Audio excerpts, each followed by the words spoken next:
what you see here is this is the district capital of Nurgram District, which again is the southernmost district in western Nuristan.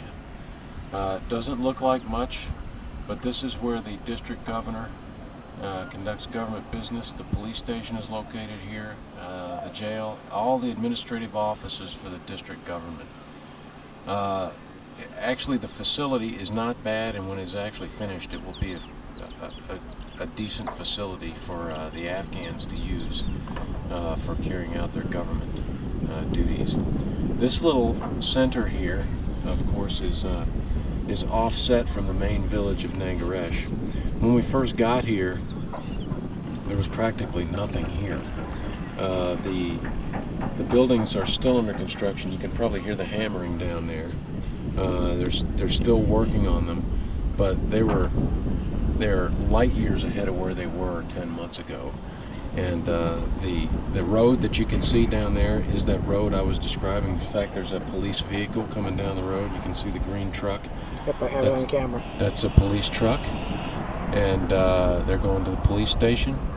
That road There's people walking too. Yep, that road was the worst road I've ever traveled on in my life 10 months ago. It was horrible. Just to get to Nangaresh, the village that you saw 2 kilometers north of here, used to take about 15 to 20 minutes to get to.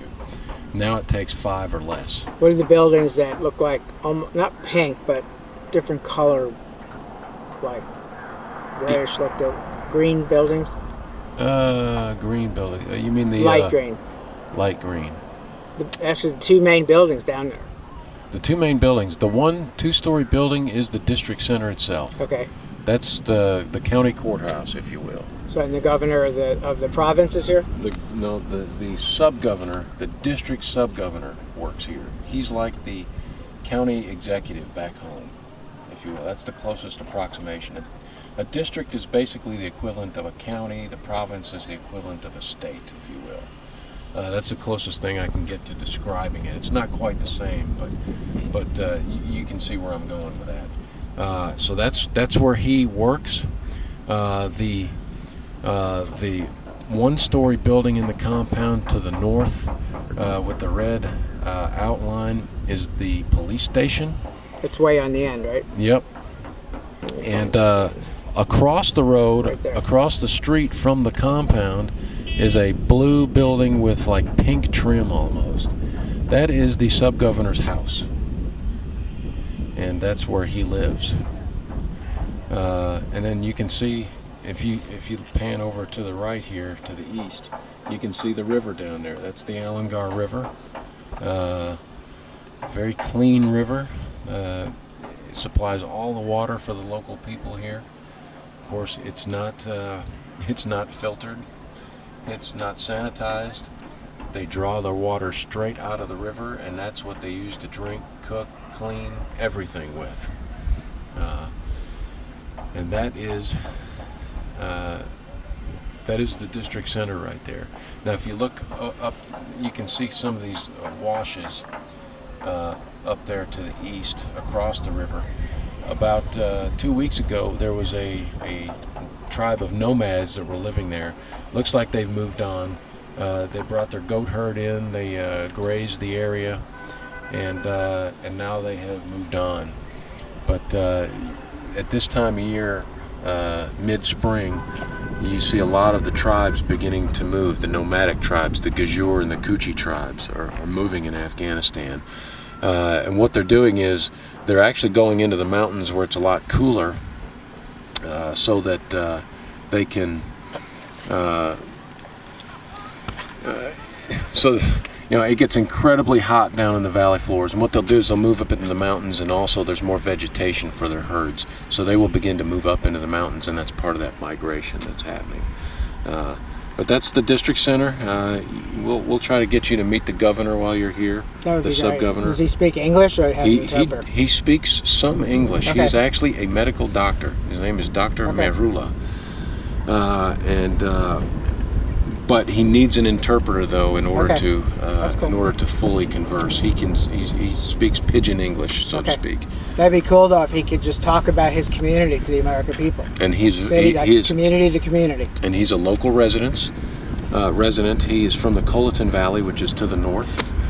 And he is very intimately well connected with the local people. So that is a huge, huge plus. The previous sub-governor was not from the district. Now the road is right down there. That is the road. Yep. When you got here 10 months ago, there was no road. That was dirt. No road at all. Okay, and then it just comes around here. Yep. Let's see if we can follow it here. And you can follow it all the way to the end there. You can see where it ends. And it goes all the way up. How far up into the valley does it go? It goes all the way up to the Donnie PR Gorge. There is a gorge about 25 kilometers to the north. There's a car up there right on the mountain, a truck. Yep, that's the dirt road. Now that dirt road there that you see, that has actually been improved. It's been widened. They've scraped a lot of the stuff off the side of the mountains in order to widen it to make it passable for two vehicles from side by side. That was just a one-lane road initially. And it's been widened and improved so that we are prepping it for further construction to pave the road in the near future. About 12 kilometers to the north, where connecting the population in the valleys to the north to the center, so that they can get to their government, and they can also get to the villages to sell the corn that they grow, move the, there is a legal gem mining consortium that is actually beginning to work up here. And so you get some of these things going. The road is the pathway to enable the movement of the goods to help people economically. So the roads are critically important. So can I film it all where the Iraqi Army buildings are, or we're still by the flight line, right? You can catch that. That's where the Afghan Army's soldiers are living here at the base. They're pretty good soldiers. They're not American soldiers. They don't have the same capabilities, but they are Afghans, and that has an advantage that we don't have.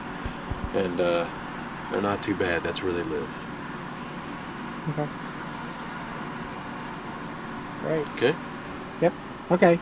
All right. I'm going to sign off on this tape, folks. Once again, as you're watching down here in this little community, and tell me the name again.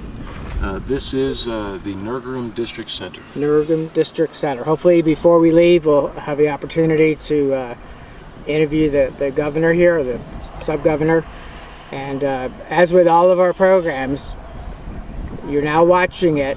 You know the terms. If you've watched the other programs, watch and share. We want you to ask you, please, on behalf of all of our troops, not just here, the ones we're with, but tell as many people as you can about these programs so they can have an opportunity to watch, and let's spread these videos, unseen before this, videos across America. Thank you very much. God bless you. We'll be back with more from Kalagush. Everybody's going to be laughing at me here pretty soon. You'll know I'm not a professional at this at all, right? That's cool. From Afghanistan. We'll be back with more.